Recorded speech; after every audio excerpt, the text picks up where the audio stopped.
guys, how's it going? Welcome to another episode of Minecraft with Try. Today we are back in the base, as always, back on Starter Island, right over here. I asked for name suggestions in the previous video, but nobody has given me any name suggestions, which is perfectly fine.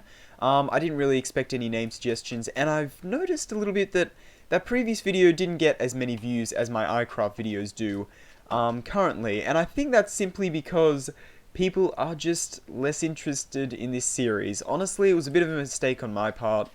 I started off to a pretty bad start with this series. I'm not very proud of the first few videos I made in this series, but you know, I'm trying to improve, and hopefully you guys will be willing to give this series a second chance eventually. I'll try and convince you in one of the iCraft videos, so if you got convinced by one of the iCraft videos, please tell me in the comments. Anyway, what I want to do for today is basically get a lot of the base done. I'm not sure how much of the base I'm actually going to get done in this episode, but the first thing I want to do is start by building a mob farm on top, because it was kind of always the plan for this place to have a big mob farm on top. Well, relatively small mob farm on top actually, but honestly I have the materials, so I think I'm going to make it relatively large. And yeah, that's why I had this minecart system going around. That's why this whole place is a diagonal square, because that's kind of the easiest shape to make mob farms out of. So that was the original plan. However, I think I'm going to change the design a lot, because I really don't like the original design I came up with for this place. So I'm gonna get to work, start building a little bit of the outline. I think I'm going to be making it out of regular andesite right here. I think that could look quite good. And yeah, I'm going to start building up some slabs, start building some of the layers for this mob farm here. Alright guys, so it is the next day. I did die. That's why I'm on so many less levels than I was before. But let me do a dramatic reveal here. Oh, I need to change my controls. You'd think they just have it set to F8 by default like they used to, but anyway, let's do a little bit of a dramatic reveal here. So, I have built just about all of the layers up just like that. I think that's all the layers I'm going to have, because I don't want this to be too crazy of a mob farm, because that would just take too much time to gather all the materials and whatnot. And yeah, so we now have this mob farm built all the way up here, and I think it's looking really, really cool. And what we actually need to start doing is, if I just put my shovel into my hotbar again, jeez, that is loud. We need to start putting water buckets in all of these. So yeah, I'm going to go ahead and put all the water buckets in, and then activate the bottom and test to see if it works. Am I going to be able to open the... Yeah, there we go. I'm technically sneaking, but I'm still able to open the dispenser. That's kind of funny. Anyway, so now that is the last... I accidentally crafted up 8 spruce buttons instead of stairs. But that is the last water bucket in there. So, I've actually got some redstone on me, so let's hook this up to some redstone here real quick. Very, very simple, just so I can see if it actually works. Press the button. And there we go, you can see now, all the way up to the top layer has water. And now if I hit it again, now all the way up to the top layer doesn't have water. Perfect. That is the redstone almost entirely done. Now I just need to add an etho hopper clock to that dispenser right there. I'm going to go ahead and try and grab the materials for an etho hopper clock, because that's the classic. It's the classic. You always got to put an etho hopper clock down the bottom there. And I need to move this crafting table, which, by the way, I actually managed to get a music disc. I tried to get another one and died, but I got one music disc, and it's this one, but it gets better. Now try and tell me that this doesn't sound like the Macarena. Okay, anyway, I'm gonna stop playing that now. We got some inhabitants. Oi! Don't you dare get rid of my grass. Let's put maybe 2 stacks. Let's put 2 stacks of items into the etho hopper clock. Just like that. There we go. So now it should be working. Actually, that's gonna take twice as long, isn't it? We probably only need 1 stack. So let's just put in 1 stack. And there we go. So now, the etho hopper clock should be working. This whole mob farm should be working. But, of course, we are way, way too close for it to actually work currently. But of course that's okay, because we don't actually want it to work yet, because we need to add a mob catchment system and an item collection system. So I've done this in Tazcraft before, I've done it in a few other survival worlds as well. Not with the Etho hopper clock on the bottom though, so this might be a little bit interesting. Actually, thinking about what we want to do in the next few episodes, we might want to start a fully automatic sheep farm. Yeah, that might be a very good idea.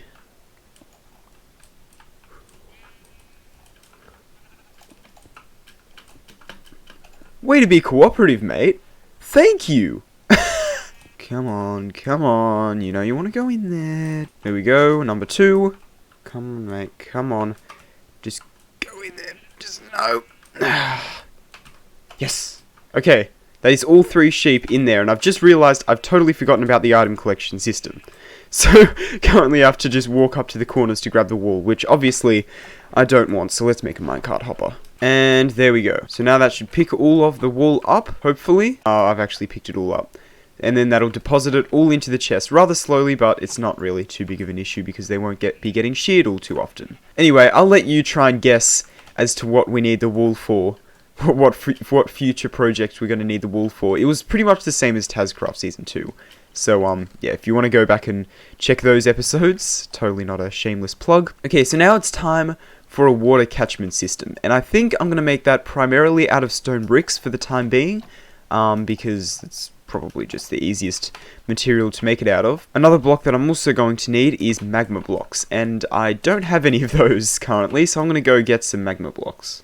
Okay, there we go. So now I have all the water streams in place properly, and we have a bit of a visitor here. Let's see, what are your trades, mate? What are your trades? I think the 0 emerald for 2 lead trade is a little bit better. I swear I'm not a psychopath. Leads are just really, really nice items to have. Did that sheep escape? What? Oh, okay. So, looks like the water flooding down in this area while I was, building that platform up there has caused a little bit of havoc.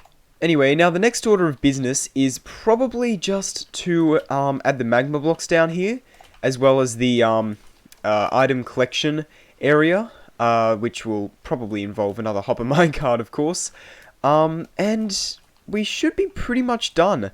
I will go around and just add in a whole bunch of slabs going around the outside here, just to make it, you know, a little bit better. Now I wonder, if I do this, will that make it better? There we go, so now instead of flowing to here and then into here, it just flows straight down. So that's pretty much the entire water catchment system done, kind of. The only issue is spiders, because they would most likely climb up this side. They might be a bit of an issue. I might add an extra water catchment measure. Alright, so I've built up this bit that goes around the side here, and I can't seem to figure out how to get the water to flow properly. Let me explain with this one simple little thing. Yeah. The only way I can really describe this is stiff water. So, like I was saying before, I have no idea how I'm going to do this. how the liquids are gonna work. Because I tried to do what I did before, and you know, going around missing one, and it actually, instead of me having to put a pressure plate there, it just does it by itself, which is kind of cool. Except the problem is if, you know, they land here, they get flown. I guess it works. Anyway, the real problem I was facing here is that if I just keep going along here, well, first of all, it's very frustrating. But second of all, if I just keep going along, you can see it doesn't match up. It doesn't match up. So, how I'm going to combat this is, I have no idea. Maybe I could do that. Yeah, you know what? I might have to settle for that. Unfortunately, there's these holes here, but there's not really much else I can do. Because if I put a water source here, then it just creates infinite water sources, and let's just call it infinite problems. Okay, that should be all of the water in place. And my god, what I've just realized is if I remove these pressure plates, the water actually flows properly. I just need to refresh it, like that. Okay, time to make this thing more efficient. Okay, there we go. That should be everything done and dusted to do with the water. Finally, thank God. So I've had to alternate going around here, and there are air blocks left out, so if a mob falls here, actually what will probably happen is they'll die. Let's be honest, they won't die. They'll land here and then take up the mob cap, but they'll eventually walk across and then make their way down into here. So right here is going to be the death pit, the killing chamber, whatever you want to call it. So I think it's time to actually build that. I think, yeah, that's what I'm going to do now. I'm going to go ahead and build that. Before I do that though, I think it might be a really good idea to remove this platform because there's no use of this being here anymore. And there we go. So now that platform is removed, and now it's time to start work on this little area in here. And I'm thinking I want a 2-block gap, because obviously the mobs won't be able to get out if it's a 2-block gap. So there'll be a 2-block dip right here, which I can actually just build from the floor right here. And thinking about it, I might... Originally I wasn't going to have this, but I might have a little glass tube coming down the middle. Oh, that could look really cool actually. Yeah, and what I'll actually do is I'll put a glass tube in the middle so you can see all the mobs falling down. And then there'll be a thingo under here to obviously collect all the items. And they'll go off to some form of bulk storage system somewhere in one of these walls. Okay, so it turns out that I actually dug out this area bigger than I originally was going to use it for. So you notice there was a platform here. Originally it was just going to be out to pretty much where this is. So it was going to go across like this and across like this and be this small, which is smaller. I mean, that's a big arch. I think putting it across like this would probably be our best bet. Having it like that, because that's a good size. That's a good size. And then, of course, yeah, that'll be on all sides, even the sheep farm side. And we can also have diagonal paths as well, which could have stuff like a sheep farm or a sugarcane farm and stuff. Yep, okay. I think that's how I'm going to do it. Just a real quick sheep farm update. Whew. Originally, I was going to make the circuit to put all the items in there, but you know what? I don't know. You know what? I think I might just make a temporary bulk storage unit underneath this area, just so I can get this thing fully functional and running so that I can get plenty of, well, gunpowder among other things. Okay, it doesn't look pretty, but at least it's functional. So now I can head down here and all the mob drops should come into these 2 chests. I would put more there, but I don't have the chests I don't have the wood for the chests at this point in time. But anyway, now pretty much all we need to do is I'm going to build a temporary roof above this whole mob farm here just to get mob spawning, and then obviously in the next couple episodes we can remove it. Alright, so if I press F3 here, you can see that if we look at the light level, it is light level 6, which the minimum for mob spawning is, or the maximum, sorry, for mob spawning is light level 7s. So we built this roof out by an extra block than we needed to, but you know, it's always better to be safe than sorry, right? So now I'm going to remove this little temporary dirt bridge, and we should be good for mob spawning. Oh my god! Ever so slightly more prepared this time. Get it, get it. Take him out, take him out. Oh, my mouse has stopped working. When I say my mouse, I mean the side buttons on my mouse, because for some reason they're being dodgy again. Oh my word, I'm about to die. Maybe instead of just going down there, I should bring some torches with me. Take it out. Take him out, take him out. Oh my. Damn. Oh no. And now they're all down here to guard my stuff. Take him out with my pickaxe. Oh, I did it. Okay, now light up. Light up. Look at that. We got our first kills by the mob spawner. Oh, hell yeah. Let's see the Oh, we've already got a creeper already died as well. Oh, that is awesome. That is awesome, awesome, awesome. Okay, so now we can see that the mob farm is fully operational. And I guess... Oh my god, that's a lot of wool. To end off the episode, I'm going to do a little bit of an AFK session by making an AFK platform right up the top of this guy right here.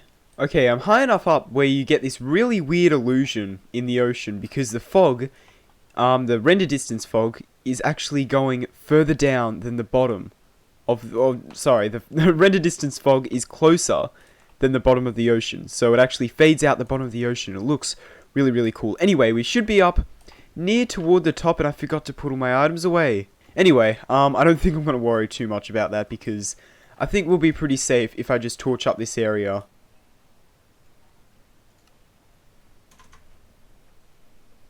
So we are now at level 200, which should be good, that'll stop all the mob spawning from happening down on the ground as well as in the caves.